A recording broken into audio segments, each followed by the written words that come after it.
Howdy, y'all. I'm so happy to be here. Thank y'all for coming out on I'm showing my Texas. I can't help myself. I'm sorry. I'm just so honored that y'all chose to join us on a Tuesday night. I've got a lot of people that I love very dearly in this room, so thank you. I think we probably should allow for introductions. Oh, thank you, David. Would y'all like to introduce yourselves rather than, yeah, let's do that. Will you just say who you are?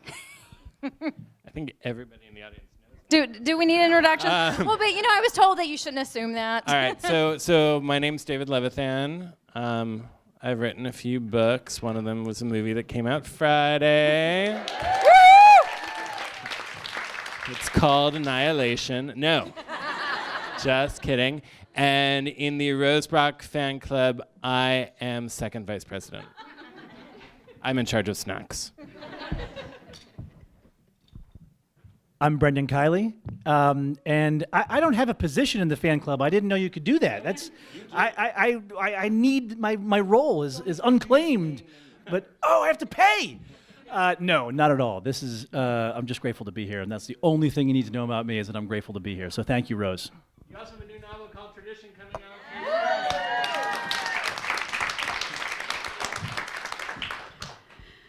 My name is Gayle Forman, and I'm weighing whether I should tell my Rose Brock story here.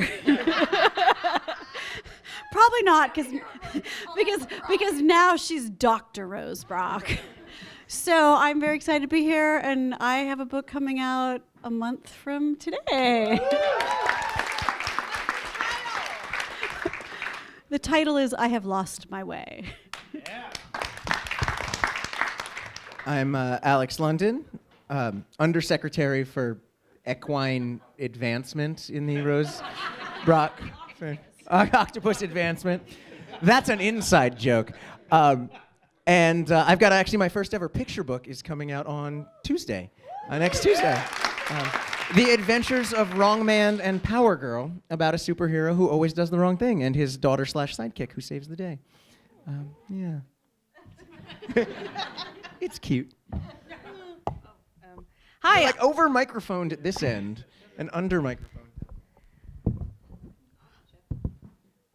I think we can all share because it's called Hope Nation. And there are enough microphones for all of us. It's a small world after all. I'm Libba Bray, and I don't have any book coming out anytime soon. I don't even know why I'm here. We're just like, we need a seat filler. So I'm a seat filler, and in the Rose Brock fan club, I'm director of Getting Into Trouble. And I'm Jason Reynolds, and just super grateful. I happened to be in town, actually, and it's like, I'm going to come and crash the party and see what's going on. Thank you very much. I appreciate you. Okay, so I thought that I would start. I know people have been getting asked how this book came about, so I thought I would just start by telling you a little bit about Hope Nation. So the idea of this book actually... Well, let me back up. No, I mean, not like back it up, but like, sorry, Jason. I don't have that much to back up. I'm sorry. Anyway, I digress. Anyway, so like a year ago, just right over a year, I got a phone call one day, and it was a 212 number, and which I know, I'm from Dallas. If y'all didn't figure that out, I'm from out of town. Okay, so this is not home for me, although it should be. That's another story. And so I got a phone call. I answered it because I thought that it was a publisher calling about a question about. I run a book festival in North Texas with an amazing partner, and so I just assumed it was a publisher that needed something. So I answered it, and it was a publisher that I had known for a number of years at Penguin Young Readers. And the question he asked me was, he said, "Hey, Rose Brock," and told me who it was, and I was thinking, why the hell is he calling me? I haven't talked to him in forever, but he said, if you could publish any book you wanted, what would it be? And I thought about that for a moment, and I recognized a couple of things. Yeah, because apparently, my first thought was, right, clearly, well, that's what I thought. I was like, is publishing that hard off that they're cold calling people these days? I'm kind of wondering about this. And Rose, would you like a pony? Yes. As a matter of fact, as long as it's sparkly, yes, I would. But the thing that I realized pretty quickly was that that was a huge privilege, and I recognize that. Like, that's not the way it works. And I've been in this, so I've been an educator for 20 plus years, so I'm always on the other side. Like, I'm supporting the books, I'm creating those relationships with kids. I'm a college professor now, but I was a teacher and a school librarian, and I now train librarians. And so, I recognized that this was like an unusual thing. But I also recognize that because stories have meant so much to me, and I've been an advocate for YA for over 20 plus years. I started teaching because I started teaching when I was 12 years old. In the early 1990s was when I first, really started using YA in my classroom, and I saw it change lives, and I never looked back, and that's the truth.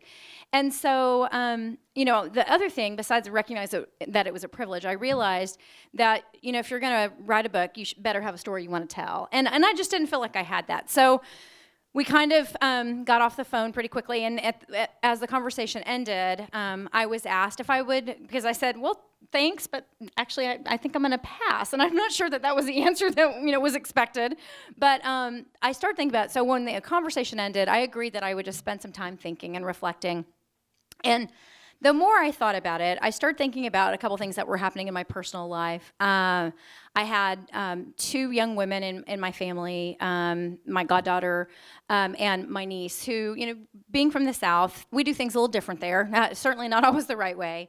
And both of these young women were 17 years old and were really struggling this was immediate post-election, struggling with the world and struggling because they didn't feel like they had a voice in the world, and were really heartbroken about how things were. And so I thought about them, and I thought about, those conversations I was having with them regularly on texts, and, my goddaughter who had come out to her parents 2 months before, and then my childhood best friend and her husband choosing to vote for Trump anyway, and she was just broken because of this, because these were parents that she loved, and so I was doing a lot of counseling, and I'm not that kind of doctor, but I was trying, and so I thought about them, and I thought about the kids that I taught. And all of those years where I had students in my classroom and that walked into my library and that I wanted to try to find the right story for. And so that's really kind of, that happened. I watched President Obama give his farewell, and kind of the idea was born from there. So at that point, I kind of pitched the idea, and we realized that's what we wanted to do. I will say Penguin was great along the way. One of the things that I asked to do with this was I knew that I was going to hit up people that I knew and people that I didn't even know very well, and see if they would come along on this ride and share their journeys to hope. And so, we were able to set it up so that each of these writers is something I feel like everybody should know. All of them, rather than getting paid for their work, they chose to donate their story to this collection. And because they donated, Penguin matched that. And so I think that's really powerful. And they got to just select a charity or an organization that was really meaningful to them. So that's one of the things I'm actually most proud of this book being published today, is that, we did, even if it sells 5 copies, we're getting a lot of good out there. And that feels really good to me. And, every writer up here and the other people that aren't here with us today, they're all busy people. And I knew that asking them. I mean, people had deadlines, and they, Jason Reynolds published 17 books in the last 6 months, and just like, it's crazy. So it's like, on the one hand, it's like, oh, I hate to ask, but I'm gonna ask anyway, and then keep asking, because I knew I wanted their voices to be part of this collection. So so thank y'all for being here to celebrate that. I know it means a lot to me, and I bet it means a lot to them too. So anyway, that's the story. So I thought that I would ask them just a couple questions, and we'll turn it over. One question I wanted to ask was, why in the world did you agree to do this? And maybe I just gave it away, but I'm curious as to when I started to harass you, Jason, and everyone else. What was it about this project that made you decide that you wanted to be a part of it? So David, I'll actually send it down your way. We don't have to do this in a certain order, but... Are we doing this in reverse order of handing it in? So since I was the last one who handed it in, I get to go first. He had an eye injury, a very... I know. Yep. Yep. And boy, did I know it. No, I mean, I think that in general, I think it's an amazing challenge. I mean, in a time when you're not particularly feeling hope, to have the gauntlet thrown down and say, you are by nature a hopeful person. You know that the power that stories can have, and you know that your stories have had a good effect on the world and on your readers. So okay, try to feel hopeful now and try to find the hope in a dark place, because that's what you do in your writing anyway, but now try to do it in an essay or try to do it as part of this collection. And I think that it was a very good corrective to the despair that's going on, to actually say, okay, yes, I can harness this thing that brings me joy to try to actually synthesize what's going to get us out of this despair. Because I do believe that. I do believe that we will get out. I do believe that creativity certainly goes hand in hand with activism and needs to. And certainly having read all the stories in the book, I feel that everybody approached it in a different way, which you had to know that we would. And so certainly for me, knowing that and knowing some of the personages involved, I think inherent in the gauntlet was, what's your approach? This is not one to experiment with and try to be somebody else. This is actually one to say, this is who I am, and this is how I'm finding hope. So that was that. And then, of course, what I ended up doing was I ended up actually cheating because I kept coming back to a short story I'd written about the Women's March in Atlanta, where I marched with you, Rose, and another friend who is not a librarian, because the Women's March coincided with the American Library Association convention, so many of us, including many people in the room, marched in Atlanta. And so I felt, rather than try to turn the story into an essay, what I would do is I would actually explain the story and also really explain how I do find hope in this wonderful fiction that we can create that does lead to the truth, and that I don't think that there is necessarily a deep separation between when I write an essay and when I write fiction, because usually the meaning is there in both. And so you were nice enough to bend the rules for me, so that I could write part essay and then actually let the fiction tell the truth. Let's be nonlinear. Well, if we're nonlinear, then it goes to Jason next. I mean, then you're screwed either way, Brendan. You're trying to dodge it, but it's going to be you. Well, so Brendan, well, it's tricky, right? Because Brendan and I wrote our piece together, and so it's hard for me to talk about it. Let's talk about it. Yeah, exactly. I know, right? What I will say is this: Brendan and I have been extraordinarily fortunate that we have been on the road nonstop, right? And so, I mean, when the election happened, we were together in Rochester, which was strange. It's a whole, it was interesting. But we have been nonstop on the road in front of thousands and thousands and thousands and thousands of young people.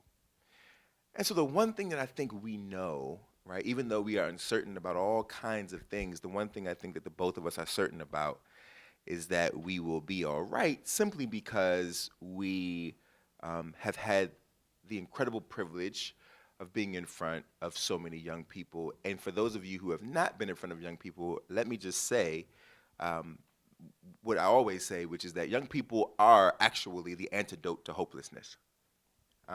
It's just that many of us don't actually spend any time with them. Though so many of us have so many judgment calls about them and about who they are. But most of us have spent absolutely zero time, and if we have spent time, it's been a few minutes or a few moments, and in a few moments, things can get a bit shaky when it comes to teenagers, right? But if you spend more than a few moments, you realize that they're really, really self-aware, and they're really sort of conscious about many of the things that are going on around them, even if they haven't quite figured out the language to attach to those things. They aren't these sort of blind young people that we try to pretend that they are. And so for the two of us, I feel like we've been really lucky in that they're pouring into us. Right? Here we are, the slogging adults who are like, oh God, what is happening? Because adults are ruining the world, right? And then we show up to these schools and young people are like, don't worry, we will fix it for you. As soon as you step out of the way, right? And I think that's what we've sort of seen, that's what we're seeing now.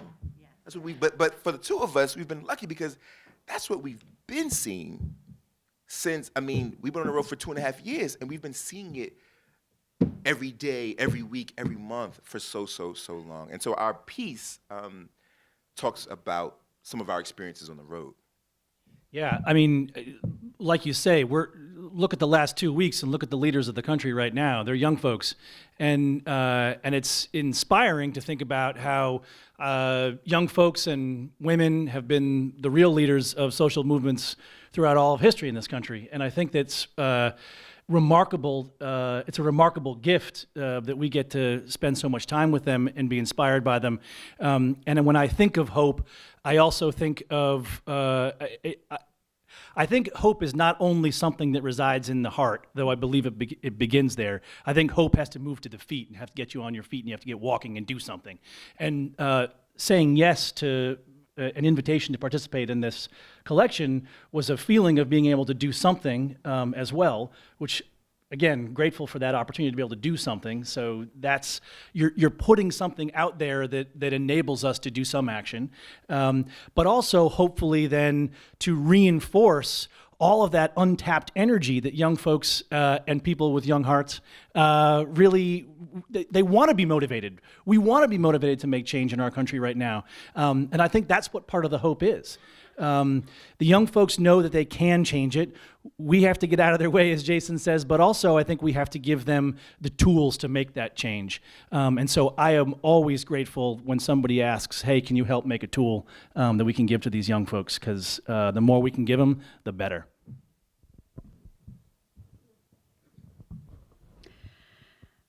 So I said yes to this because it was you. And I didn't really, at the time, I'm like, yeah, sure, I'll write a piece about hope. And this was like January. And then fast forward, it's the summer, and it's time for me to write this. And I'm not feeling hope in the way that I think I'm supposed to be writing about it. What I'm feeling is fury. And perhaps if I were writing this essay now, I would write a different essay, because I think we tend to idealize hope as like this sort of beautiful, misty thing that's just all optimism. But actually, fury is the thing that ignites change. And I have felt more hope in the last 2 weeks with these teenagers in Florida than I have since the election. So I would probably write a different essay than I did, but I was just very much, when Rose said that, it was like, what is the thing that gives me hope? And for me, the thing that gives me hope is facing fear and moving through. And it was at a time in our country when there is so much fear-mongering and so much otherizing and so much sort of trying to cast people in this country as the enemy within. So it was sort of from that I thought, I'm going to write from that angle. And travel has always been such a profoundly difficult and profoundly hopeful experience for me, and not for the reasons that I would have thought before I started traveling, and not for the reasons that I think some people think, but because it's grueling and often sort of frightening and a pain in the ass. And every time I leave on a trip, I'm like panicked that I'm gonna, something horrible is gonna happen. And I just actually got back from a trip from Ethiopia. We're halfway through the trip. I'm like, how am I medevacing my 80-year-old father out of here? And how am I explaining to my mother why I brought him to Ethiopia and got him killed? But then everything turns out okay again. And that sort of is where I get my own personal hope from. But when I sort of sat down to write the essay, I was also very much thinking about the teen reader who maybe has not left the country and who maybe is susceptible to all these messages of all these people out there in the world. Because if you turn on TV, no matter what channel you're watching, all you're getting is these messages out there that there are dangerous people and they want to kill you. And my experience has always been that the world is so much scarier on a TV screen or now in your Twitter feed than it is in reality. And I just force myself, I try and prove that to myself over and over again. And I just did again last week. So this was like the hardest thing to write. I kept pushing my deadline and pushing my deadline. I'm really good at deadlines, but I think it was because I was having this kind of this conundrum about feeling so much fury, but knowing that that fury eventually would lead to change, but also trying to tap into a place of hope that I knew to be true. Am I the only one who turned mine in on time? Actually, Libba turned her, which is amazing. And now we all have hope.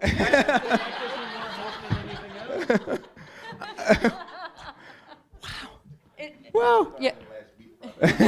This is true.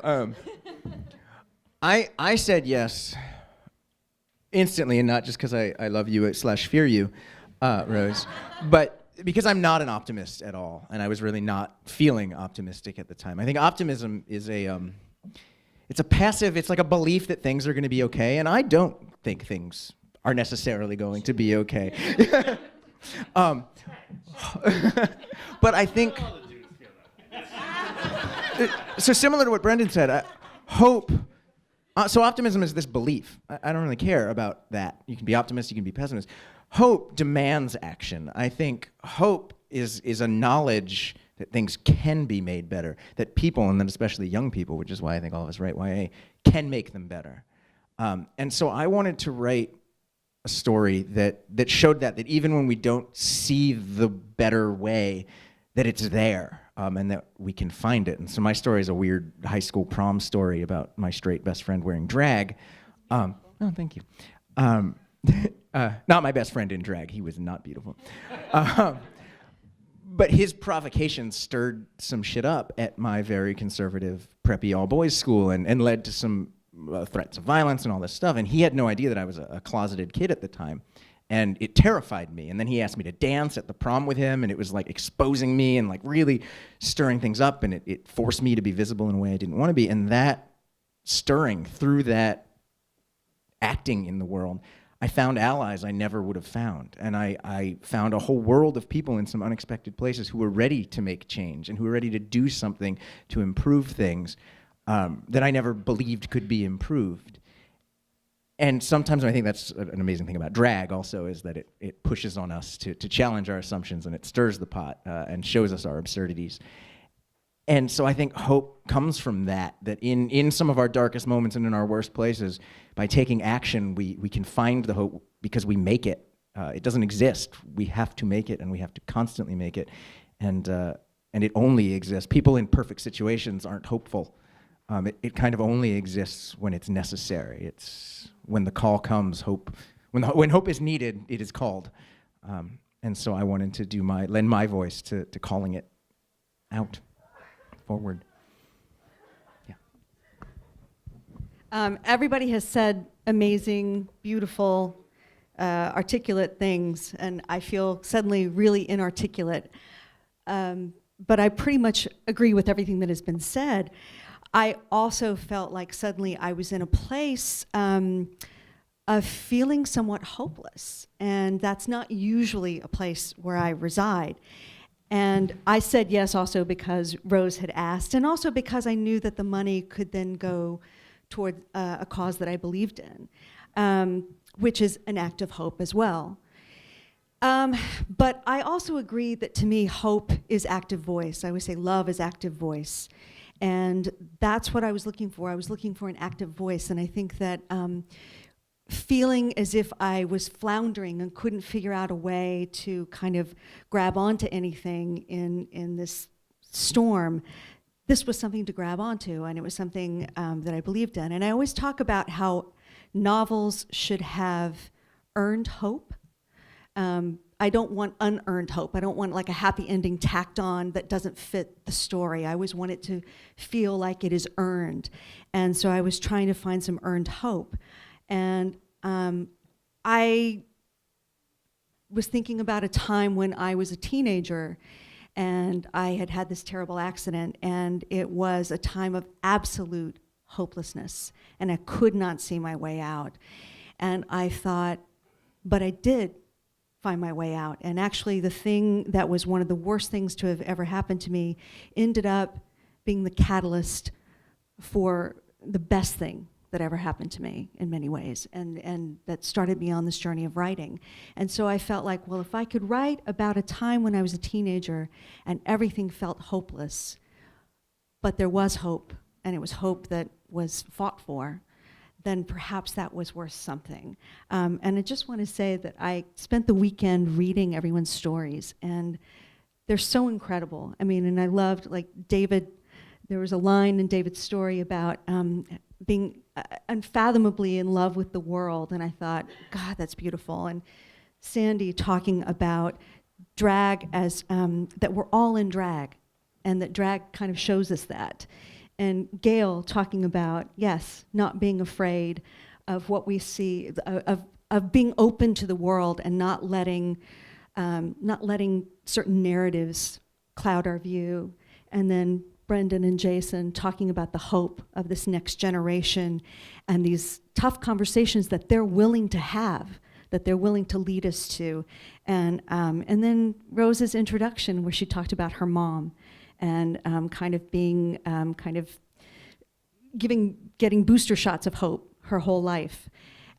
There's just so much wisdom, and I personally got a lot from these stories, so it's an honor to be in this collection with you guys. Wow. I thought that I would let y'all ask some questions. The other question I was going to ask y'all actually already just covered, because I was going to ask you to share a little bit about your personal story, but I think you've all done a beautiful job of that. And so we're going to turn it over to questions. And is there anything that y'all wanted to ask of each other before I... Do you want to say what charities you went to? Sure. I was Trevor Project. We were the Southern Poverty and Law Center. I don't remember the name of my charity because it was Southern Poverty Law Center, and then I read Just Mercy and changed it to that organization that sort of gets innocent people off death row in Alabama, where it is just batshit. Mine was Attic Youth Center, which is an LGBTQ youth center in Philly. And mine was New York Writers Coalition, which takes writing workshops into underserved communities. And I changed mine from a literacy organization to RAIN. Rose, can I ask you a question? I'm curious about just, obviously you gave a very general prompt, but then got a very varied result. So I'm curious, did you get the stories you were anticipating? What most surprised you? I was interested, it's interesting to me that your introduction set the tone for a lot of the stories, because the experience of being a child of immigrants comes up in a lot of the most poignant stories, and that is a very, very strongly stated theme. But although each of the authors who goes there in a very different way. So I'm curious, were you expecting that, and just overall, did it turn out the way you thought it would? I was going to say, exactly, just can't not wear that hat. I would say, again, I with a couple of exceptions, and the exceptions were, I asked, with Jason and Brendan, I asked them specifically for this story, because I started thinking about, they were at the North Texas Teen Book Festival, which is that festival I mentioned that I helped put on. And I'd been lucky enough to hear them talk about All American Boys, and I loved the book, and I'd written the book guide for it, and so it was a book that really resonated with me. And so I just started thinking about them being out and talking to kids, and I thought, I feel like I started, after I had a lot of things in, I started looking at what it seemed was missing from the collection. So in their case, I asked for a specific thing. And there was one other story that I gave direction, and that was Nikki Yoon's story, Love. And in the case of Nikki's story, I had read a piece that she wrote for The Guardian about going to a party with her daughter, she and her husband. It was a birthday party. And at this party, there was and I apologize if I don't get all the details exactly right, but but basically what happened was at this party, there was someone making balloons, and the woman making balloons was making princess balloons. And every princess she made, she used the white balloon. And so Nikki, while her daughter was off doing something else, Nikki approached her and asked her if she would create a balloon she brought her daughter over, if she would use a different color balloon so that her black child didn't have the white balloon. And the woman, it was like does not compute. She was like, but I make the balloon with the white, I make the princess with the white balloon. And that her story, Nikki's story, really moved me. And I thought about my own family, my niece, who's like my little sister. My brother-in-law Larry is black. And I've thought about, he and my sister have been married for 40 years. Most marriages don't make it 40 years, let alone an interracial marriage. And he's always been a part of my family. And I've thought about my niece, people assuming that she didn't have a place in this world, and she has two rich cultures that are such a part of who she is. So in Nikki's case, when I looked at the stories that I had, I realized there wasn't something that while love is definitely a thread in many stories, I realized there wasn't one about that. So I asked her if she would share her experience about her family. And so, but beyond that, I left it pretty open. And I think the thing as they came in, the thing that I was overwhelmed with over and over again is how much more personal they were than I had anticipated. And I was so moved every time I would read one. Libba and I have been friends for well over a decade, and I had heard bits and pieces about the accident that almost took her life and cost her her eye, but to have her tell it. I've read it and now listened to it because the audio, if I may do a plug for those of you that like to read books with your ears, the audio is amazing. It's full cast. I got to listen to it this morning on my flight from Dallas, and even listening to it again, I just was just so overwhelmed with that experience. And so I think that was the thing. Like I knew they would be good because I trust you all, and I respect you all as writers and know the work that you can do. But the way you opened up your souls really profoundly moved me and made me just feel so grateful that this was something that was being put together that then we could give to anyone who needed it, certainly the teens that I've loved, but beyond. I don't know an adult in this room that couldn't use some of that. I want to ask you a follow-up question to that, which is, were there different interpretations of hope? Did you think that? Were you surprised by how different people defined or described or experienced hope differently?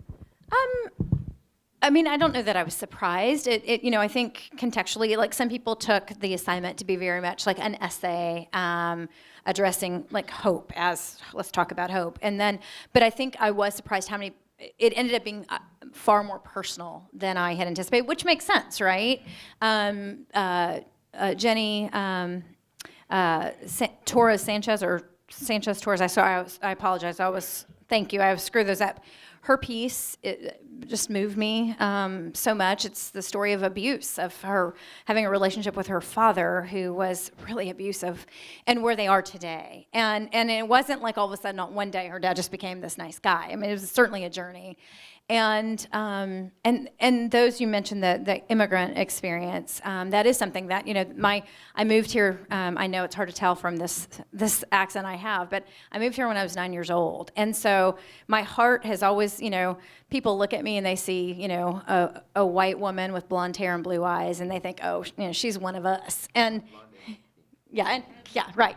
But because of that, and I recognize, the privilege that comes with this white skin that I have, but my heart, my mother never made her citizenship, and I saw her struggle, and I've never forgotten, who I am and where I came from. So instead, because I have this privilege, that I did nothing I didn't earn it. I just, I've made it my mission to try never to take that for granted, and hopefully do more good than not with it. Any other questions, David? Forever, day, right? Okay. Any questions from the audience? I know we have questions. Come on. Everybody just wants to start reading, like right this second. They want to get their book. Funny, when you spend all this time with kids, it's always like, whoa, I got a question, I got a question, I got a question. And then they say, how much money do you make? Yeah. Yes, they do.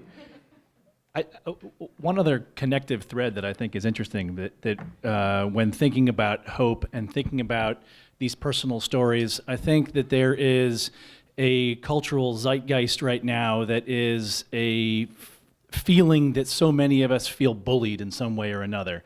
That could come through all the xenophobia, could come through all the homophobia, could come through so many of the ways in which fragile people bond together and bully others. And so one of the things I think that's so amazing that connects the stories in this collection as well is that hope, in effect, is that many individuals saying to maybe many other readers, you are not alone. A number of individuals who are also saying collectively, we are stronger than those fragile fucking bullies.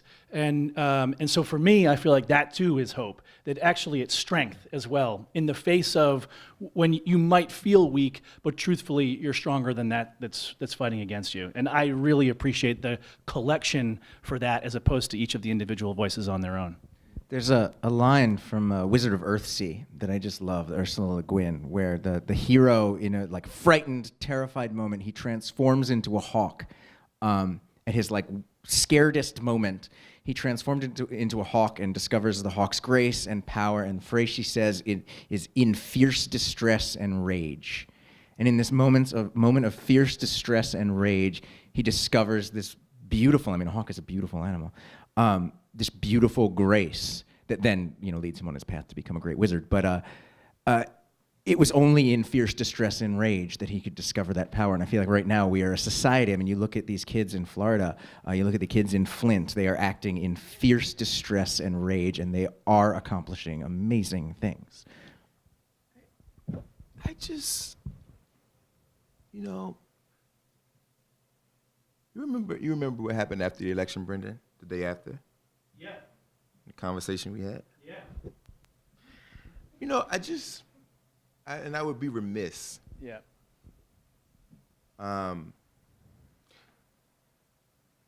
Sandy said earlier that, and it's true, right, that hope only exists when it's necessary. After the election, Brendan and I were in Rochester. I come downstairs, it's breakfast time. Brendan is distraught. He's eating his oatmeal or whatever. And hungover. And he's telling me about sort of, this galvanized plan to push back against all of the stuff that is happening.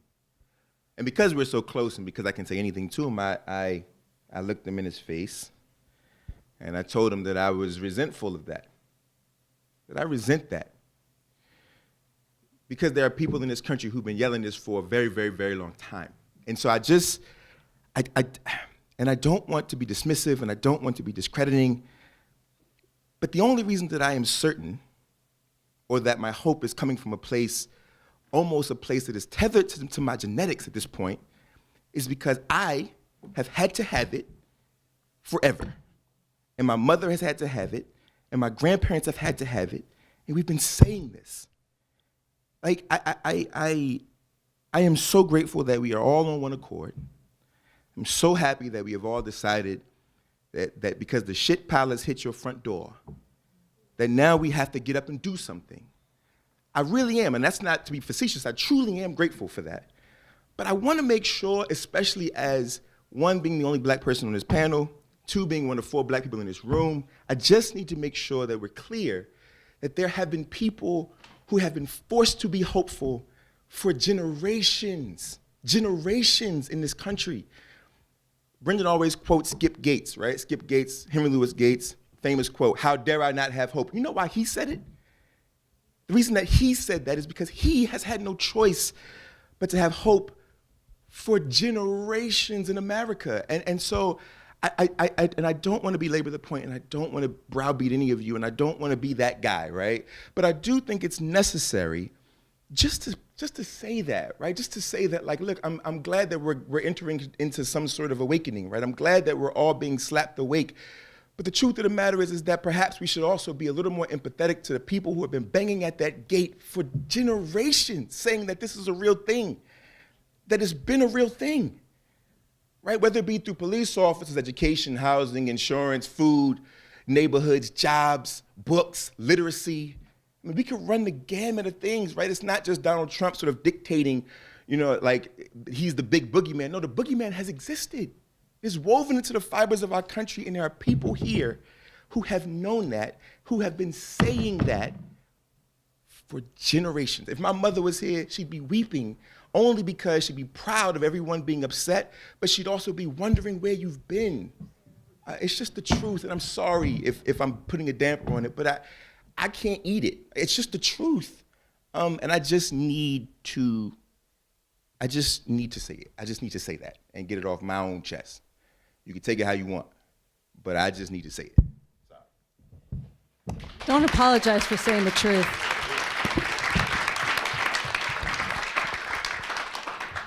So we can partially thank Donald Trump for exposing so many other people to the bullshit patriarchy, white supremacy that has underpinned this country since its founding. So if there's a plus side to it all, it's just that the blinders are not completely off, but they are more off than they were before.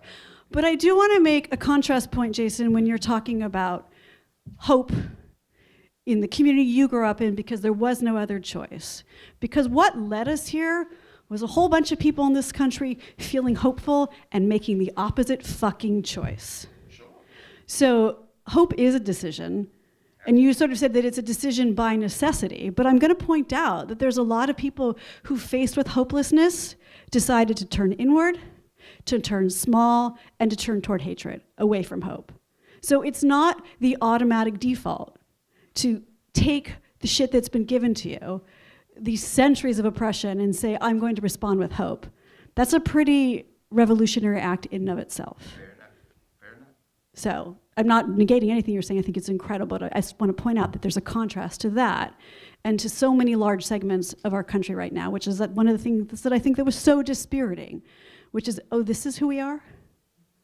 So I guess we're all the messy things. And that's the thing. If you would have, like when you poll the black community, and I'm speaking, I can only speak from my experience, right? But that's why all the jokes the comedians were cracking were like, yo, so like the famous Dave Chappelle Saturday Night Live, that was very real. I called my mother the day after. My mother's like, I'm like, yo, you all right? My mother's like, what you mean? That's real. The country's upside down, and my mother's response is, what do you mean? And I said, are you okay? And she says, okay about what? And I was like, Donald Trump is the president of the United States. And my mother is like, baby, I've been alive a long time. This is confirmation for me, right? This, for her, it wasn't an epiphany. It wasn't an epiphanic moment. She was like, this is confirmation for what I've always, this is my life, my childhood, my teenage years, my working life. This is what I've been going through for a very long time. I'm not surprised, nor am I upset. Yes, I can't be apathetic, right? But if you want to know if I'm flipping over tables right now, the answer is no, because I've been here forever. And that was what was happening. My father, my uncles, my aunties, everybody. I was with Brendan the whole time. Right? I'm on the phone. They're like, yeah, like, it's a bummer, right? And then I turn on the TV, and it's like the world is on fire, right? And yet my family is like, man, crazy out here, ain't it? And what my mother said is, and I think what I told my mother is, look, we got to make sure that we galvanize ourselves, because it's not just about us. There are people out here. There are Mexicans, and there are Muslims, and there are LGBTQIA plus brothers and sisters. There are a lot of people who are marginalized, not just black and brown people. There are a lot of us who need to make sure that we have community. But my mother said, the truth is, Jason, is that like a lot of people who don't look like me, their lives are going to change, but my life will not. Right? She said, my life has been in this particular space for a very long time. And so even though my life will not experience a blip, and she said, so it's hard for me. And it's just difficult. It's just difficult. But ultimately, we're all saying the same thing. We all need to be galvanized and make sure that we're doing the right work. But I just had to be clear that there are people who have felt this way for a long time. And that's it. And you're right, Gayle. You're right. But I want to test out a hypothesis. I haven't. Can you all hear me? Perhaps one of the reasons that so many of us white people were so upset after the election is not because we felt attacked by Donald Trump becoming president, but because maybe we realized Donald Trump's been president, like long before he was president, and that we in our own ways were part of the systems that led to him. So we were also realizing our role in the society that gave us him, and that is fucking horrifying. And so we are questioning all the systems that made him possible and how we participated in them, from the way the media covers everything, race, women, everything we all played a role in, and now we have to undo, and we have to take an active role in undoing the work we did to build it. And that's scary for us, because it is hard work, and it is, in its lightest moments, it's embarrassing, and in its heaviest moments, it is mortifying to know that we played a role in the oppression of other people for a very long time. And that's a terrifying thing to realize, but we're on the journey to realizing it. Maybe, I don't know. Yeah, I think that revolution, if you want it, has to begin personally in the heart. And for those of us who are part of oppression, that revolution has to be, how do we begin to revolt against ourselves? And the personal work is the most important work before doing anything else. As much as we want to speak truth to power, we first have to speak truth to ourselves. And I think it's really essential to think about the notion that no matter how great the intentions might be, if we're shitty listeners, we're not going to reach the goal of our intentions. And so I appreciate your point very much, Jason, because I think there are other communities too who have, the Native community in our country as well, I think says something very similar and is saying something very similar right now.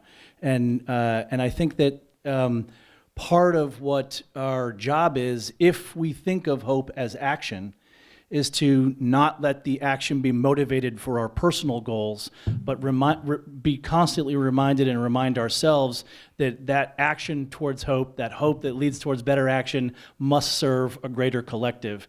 And for far too long, we've circled the wagons to protect our own. And so I appreciate the reminder that in every instance and in every room, all too often, the instinct for those who have power is still to circle those wagons. So, thank you. Thank you. And I think that one of the things that, like when talking about earned hope and talking about what we do as writers, and that is when we talk about narrative and how easy it is for narrative to excuse us as white people. It's really easy for us to fashion stories. I mean, that's what so much of American history is. And, I'm working on a series that deals with American history and with the sins of American history. And that is the thing that I come back to a lot, is how easy it is for us to absolve ourselves. Oh, just a little, just to shave a little off here. And then suddenly you have this, this narrative that's a little easier to swallow. And I do think that that is something that we constantly have to face ourselves with. I mean, I had this friend, Jennifer, who used to say when she would sit down to write, she would ask herself 3 times, is it true yet? Is it true yet? Is it true yet? And I will definitely say that I find myself doing that a lot in terms of the narratives that we are fed and the narrative that I have inherited, which is a false inheritance, and questioning that, so much questioning. And I think that questioning is very, very important. But also, I would hope that you never have to apologize for speaking the truth.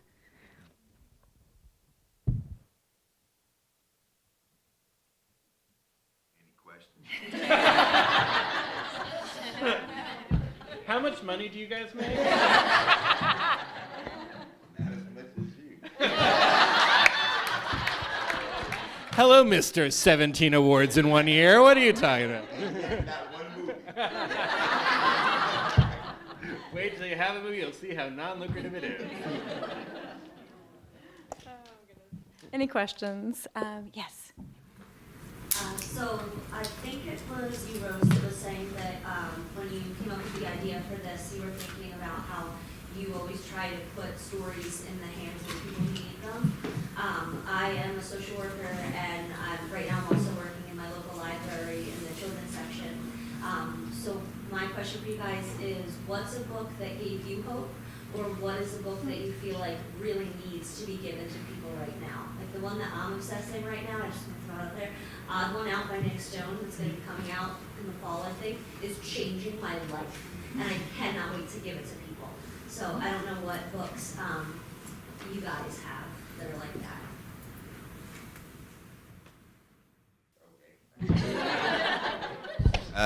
The book that I go, and Brendan's probably going to say the same book, but the book that I go to all the time for hope is Jasmine Ward's Salvage the Bones.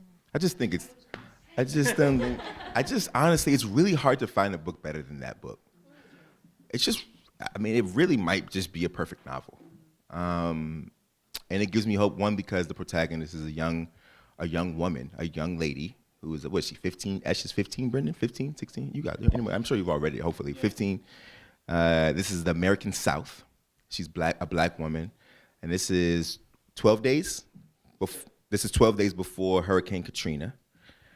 And it's just a masterpiece. I don't know. And I don't know if the hope is about, I don't know if the book itself is hopeful as much as the authenticity of the book. Right? Like what it represents is hopeful. The authenticity, the honesty of the book is hope. It makes me feel hopeful. It's a masterpiece, so that would be mine. Yeah, thank you. That's mine too.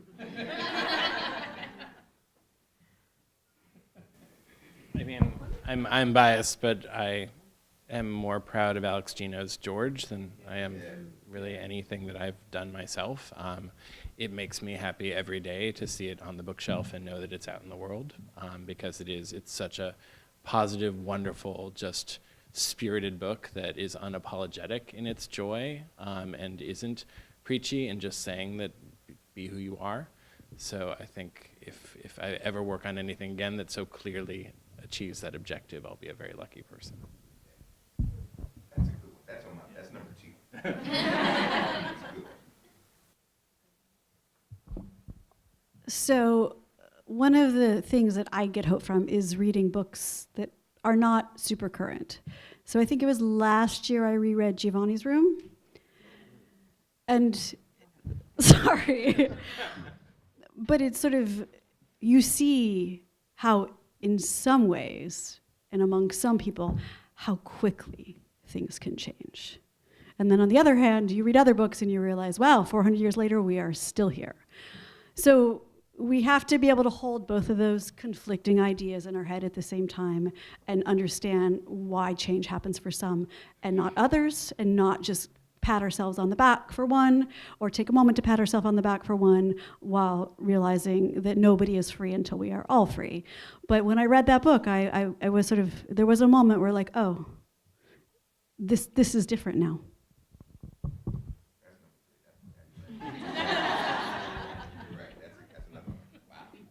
That was one of the first books I ever read. When I read it in high school, I was like, oh, this book knows me. I mean, it was that moment that was such a revelation for me. I got a lot, but I guess I'm a former librarian. But I sort of need to give a non-answer. I recently, and I'm not going to say what the book is, but I recently read a really mediocre queer sci-fi novel for teens, and it thrilled me. Because I think, at least in queer YA and children's literature, we've gotten to the point where we get to be mediocre. And it's delightful. And I am hoping, I want writers of color to have the chance to not be great at it. I think everyone should have the freedom and ability to just fail at a book and write a mediocre book. And the Alex, you've been doing that for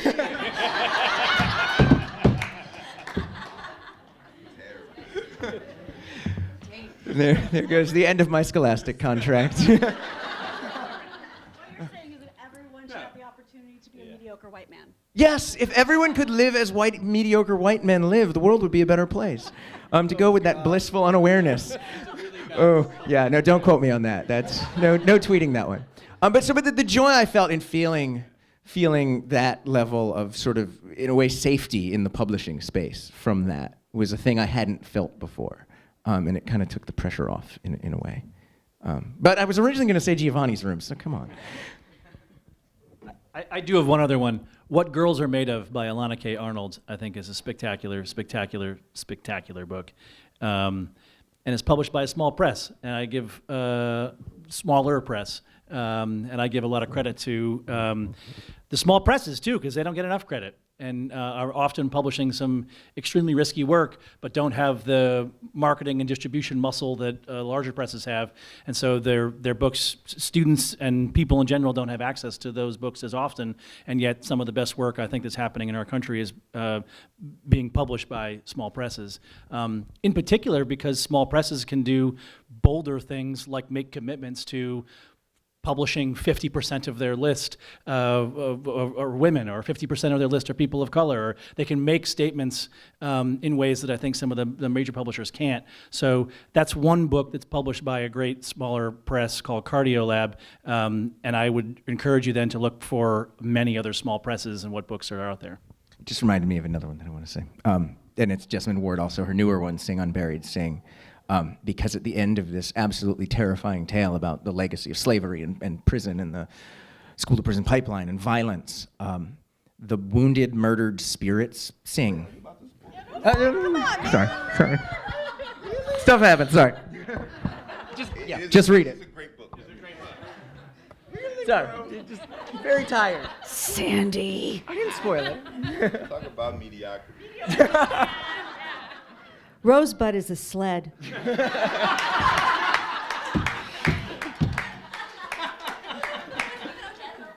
It's sitting on my bedside table. That is the book I was going to read next. Let it hold that thought lightly. It'll drift away. It's about the execution. I'm going to make you come and read it to me. It is the title, I will say that.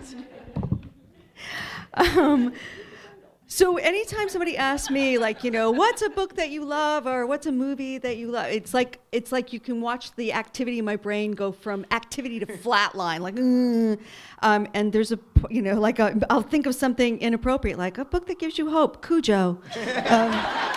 No. And I'm tempted. Talk that one through. I love dogs. Dead. And then I'm tempted to say something like Hitchhiker's Guide, because comedy, I think, is so hopeful, because if you can laugh, if you can laugh at life's absurdities. And so I'm actually going to say just about any George Saunders collection, but I'll say 10th of December, because I do think that there's so much humanity and empathy, but there's also rage, and there is, and I always feel gutted at the end, but hopeful, and also there's the absurdity, and I think that it, so it also makes me laugh, and I find that very hopeful. Your question.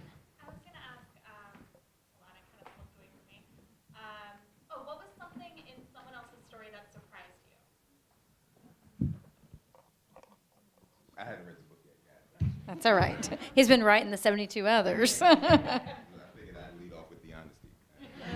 Yeah, and I was surprised by David being able to write fiction, because I would have preferred to have been able to do that.